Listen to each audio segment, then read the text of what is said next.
다 함께 우리 신앙 고백하겠습니다. 나는 전능하신 아버지 하나님 천지의 창조주를 믿습니다. 나는 그의 유일하신 아들 우리 주 예수 그리스도를 믿습니다. 그는 성령으로 잉태되어 동정녀 마리아에게서 나시고 본디오 빌라도에게 고난을 받아 십자가에 못 박혀 죽으시고 장사된 지 사흘 만에 죽은 자 가운데서 다시 살아나셨으며 하늘에 오르시어 전능하신 아버지 하나님 우편에 앉아 계시다가 거기로부터 살아있는 자와 죽은 자를 심판하러 오십니다. 나는 성령을 믿으며 거룩한 공교회와 성도의 교제와 죄를 용서받는 것과 몸의 부활과 영생을 믿습니다. 아멘. 찬송가 176장 우리 부르시고 말씀을 봅니다. 176장입니다.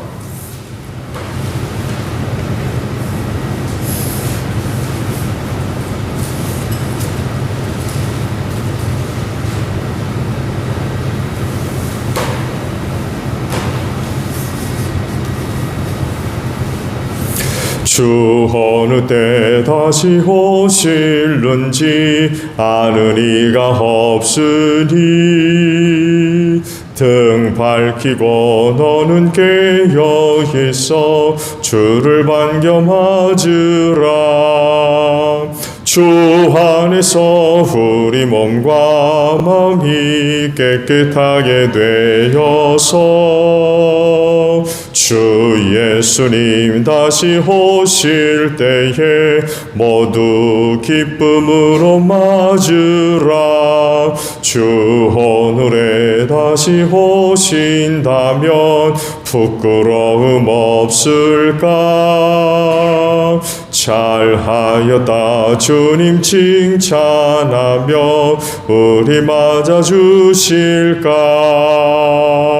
주 안에서 우리 몸과 마음이 깨끗하게 되어서 주 예수님 다시 오실 때에 모두 기쁨으로 맞으라.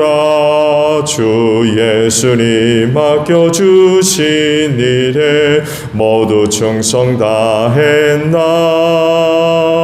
내 맘속에 확신 넘칠 때에 영원한 식 얻겠네.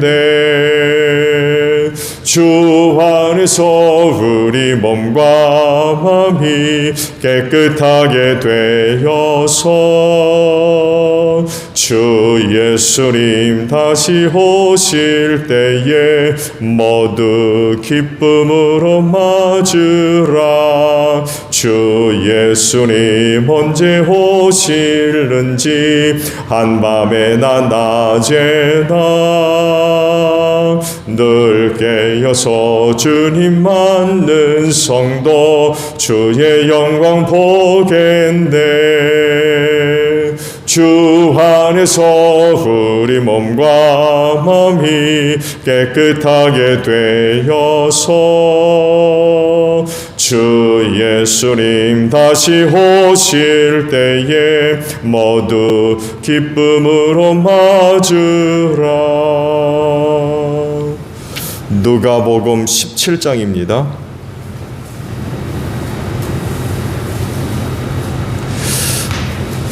20절에서 37절까지 보겠습니다. 누가복음 17장 20절로 37절이에요. 바리새파 사람들이 하나님의 나라가 언제 오느냐고 물으니 예수께서 그들에게 대답하셨다. 하나님의 나라는 눈으로 볼 수 있는 모습으로 오지 않는다. 또 보아라 여기에 있다 또는 저기에 있다 하고 말할 수도 없다. 보아라 하나님의 나라는 너희 가운데 있다. 그리고 제자들에게 말씀하셨다. 너희가 인자의 난들 가운데에서 단 하루라도 보고 싶어 할 때가 오겠으나 보지 못할 것이다. 사람들이 너희더러 말하기를 보아라 저기 계신다 또는 보아라 여기 계신다 할 것이다. 그러나 너희는 따라 나서지도 말고 찾아다니지도 말아라. 마치 번개가 하늘 이 끝에서 번쩍하여 하늘 저 끝까지 비치는 것처럼 인자도 자기의 날에 그러할 것이다. 그러나 그는 먼저 많은 고난을 겪어야 하고 이 세대에게 버림을 받아야 한다. 노아의 시대에 일이 벌어진 것과 같이 인자의 날도 그러할 것이다. 노아가 방주에 들어가는 날까지 사람들은 먹고 마시고 장가가고 시집가고 하였는데 마침내 홍수가 나서 그들을 모두 멸망시켰다. 롯 시대에도 그와 같은 일이 벌어졌다. 사람들이 먹고 마시고 사고 팔고 나무를 심고 집을 짓고 하였는데 롯이 소돔에서 떠나던 날에 하늘에서 불과 유황이 쏟아져 내려서 그들을 모두 멸망시켰다. 인자가 나타나는 날에도 그럴 것이다. 그날에 지붕 위에 있는 사람은 자기 물건들이 집안에 있더라도 그것을 꺼내려고 내려가지 말아라. 또한 들에 있는 사람도 집으로 들어가지 말아라. 롯의 아내를 기억하여라.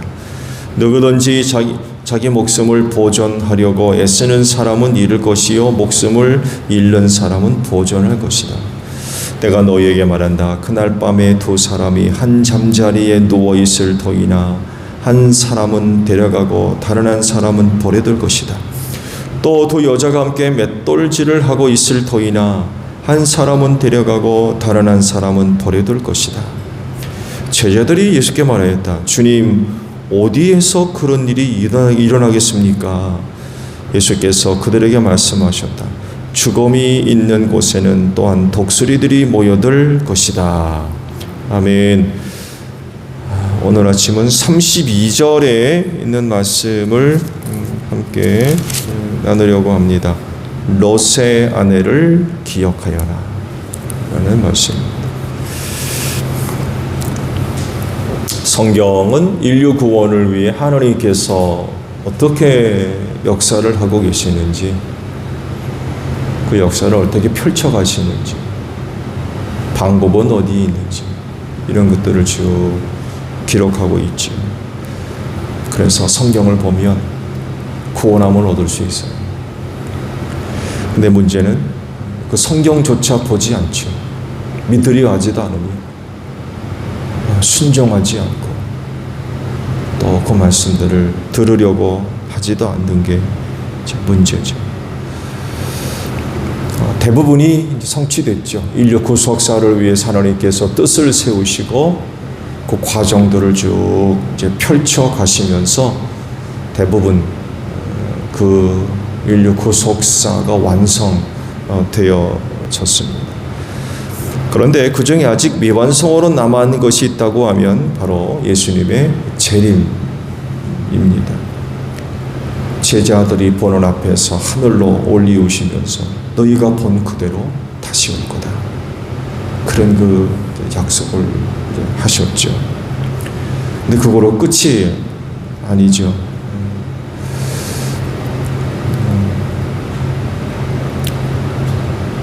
재림에 대한 그런 그 말씀은 이때 처음 하신 건 아니었어요. 지상 사역을 마치고 제 아버지께로 가실 때에 그때만 하셨던 게 아니라 이미 공생의 기간 중에 제자들에게 이 재림에 관한 말씀을 하셨죠. 그것이 이제 바로 오늘 주신 말씀입니다. 핵심은 그겁니다. 주님이 다시 나타나실 때에 있을 상황들, 그걸 지금 말씀을 하세요. 마치 번개가 하늘 이 끝에서 번쩍해서 하늘 저 끝까지 비치는 것과 같이 나타날 거다. 번개가 언제 어디서 칠지 아나요? 잘 모르죠. 그것처럼 갑자기 번쩍 하면서 말씀 그대로 이쪽 하늘에서 저쪽 하늘까지 번쩍이듯이 그렇게 예수께서 순식간에 나타나시는 거죠.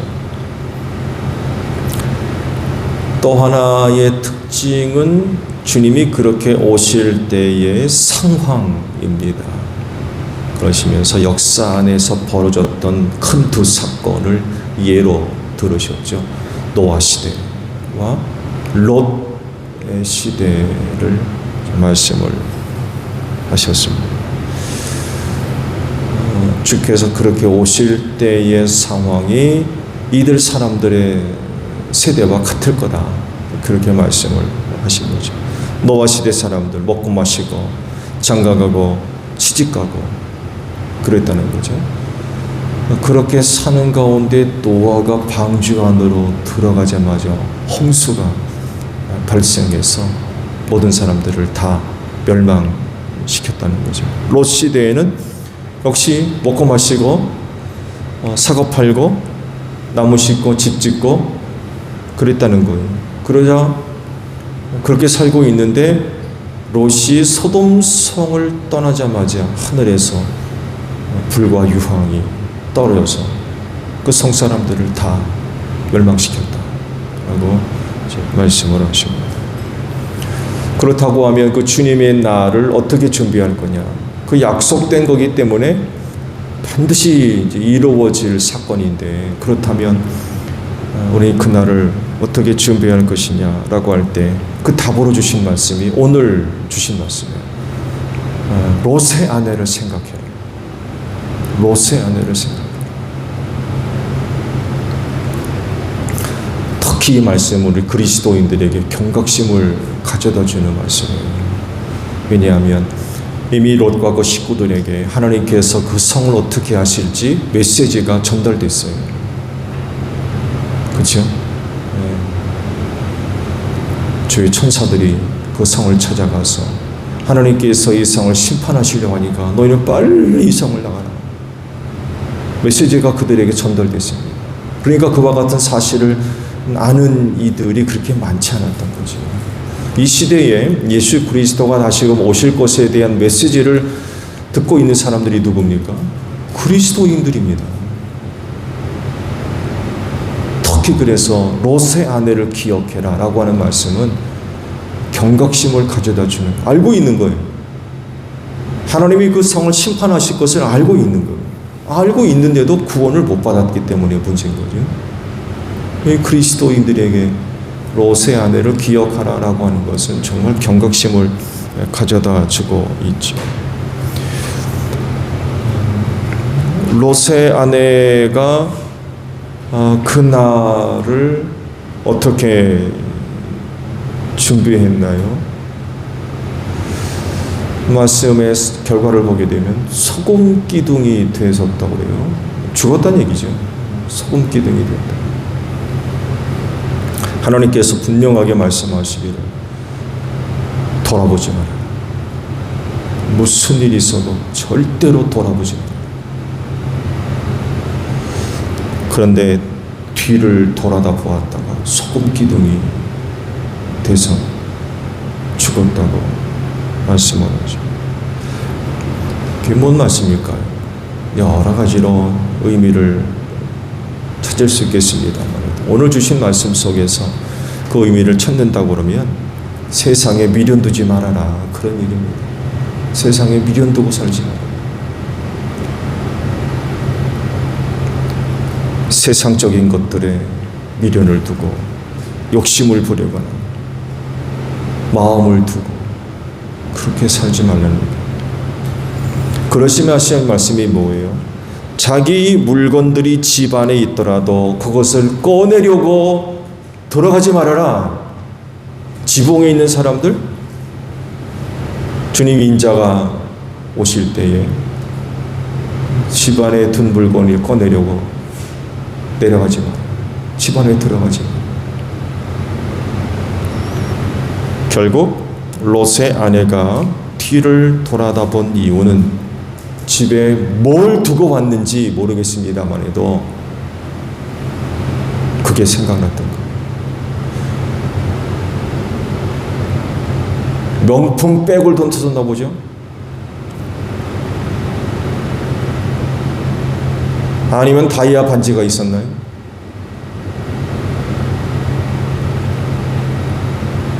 집에 두고 온 것들이 생각나서 말씀대로라면 꺼내려고 돌아가려고 했던 건 아닌가 생각해요. 아이고 저거 아까워. 저거 어떡하나.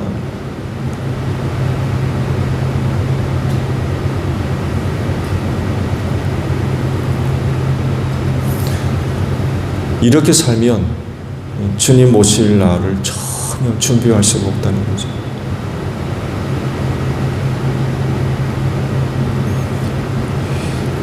주님 오시는데 뒤돌아볼 필요가 어디 있습니까? 세상적인 것들에 마음 뺏길 득에 뭐가 있겠어요? 주님 다시 오시는 것만큼 우리 그리스도인들에게 큰 기쁨이 어디에 있습니까? 우리가 이것 하나 바라보고 신앙생활하는 거 아니겠어요?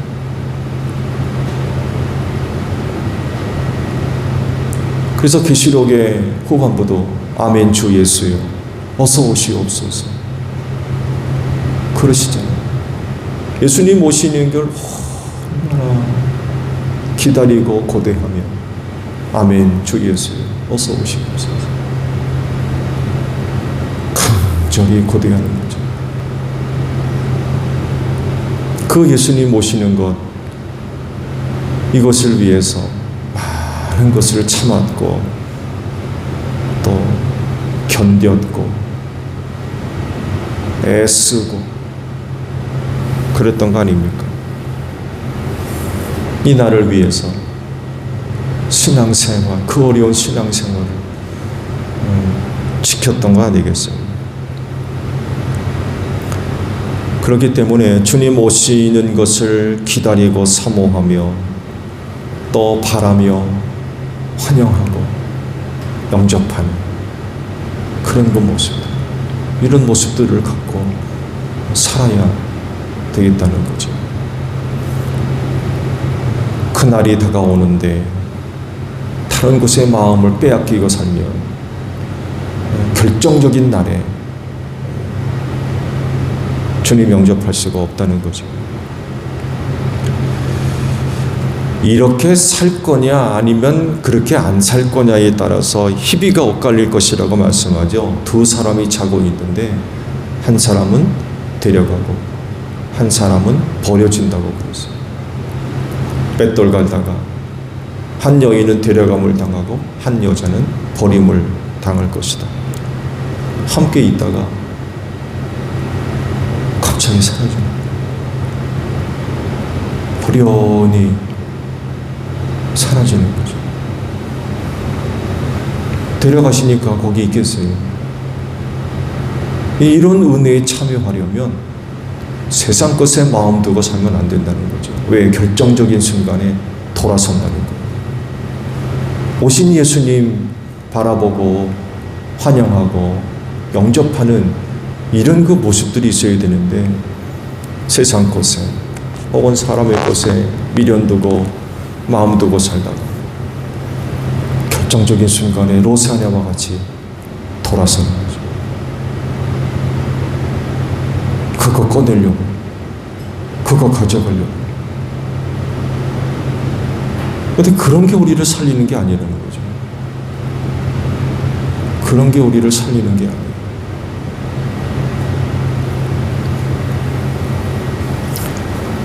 언제 오실지 아무도 몰라요. 그러나 오시면 갑자기 오신다고 해서 준비되어 있지 아니하면 그렇게 오시는 예수님 영접할 수가 없어요.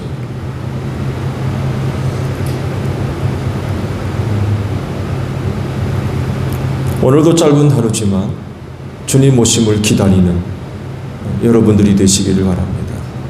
분명히 오신다고 들었는데 하나도 준비가 안 돼 있고 그저 세상 것에 마음 뺏기고 그런 거 얻으려고 그런 거 손에 잡아보려고 그렇게 살다가는 주님 영접할 수가 없는 거죠.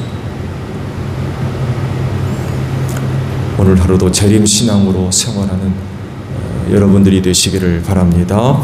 주기도문합니다. 하늘에 계신 우리 아버지, 아버지의 이름을 거룩하게 하시며 아버지의 나라가 오게 하시며 아버지의 뜻이 하늘에서와 같이 땅에서도 이루어지게 하소서. 오늘 우리에게 일용할 양식을 주시고 우리가 우리에게 잘못한 사람을 용서하여 준 것 같이 우리 죄를 용서하여 주시고 우리를 시험에 빠지지 않게 하시고 악에서 구하소서. 나라와 권능과 영광이 영원히 아버지의 것입니다. 아멘. 기도하겠습니다.